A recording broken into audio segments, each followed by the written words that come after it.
చంద్రబాబును నమ్మి ఓట్లేసిన ప్రజలకు చంద్రబాబు ఇప్పుడు చుక్కలు చూపిస్తున్నాడు.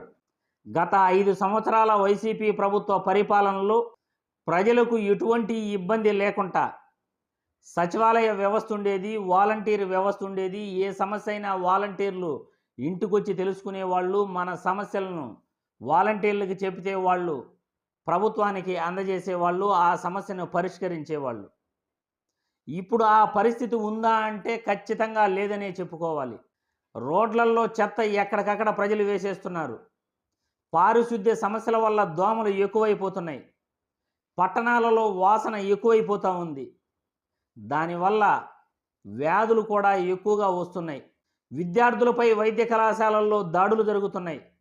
ఎక్కడ చూసినా అడ్మినిస్ట్రేషన్ సమస్యలు, అధికారుల నిర్లక్ష్యం, ఉచిత ఇసుక విధానం పేరుతో లారీలు క్యూ లైన్లో నిలబడ్డాయి ఇసుక కోసం.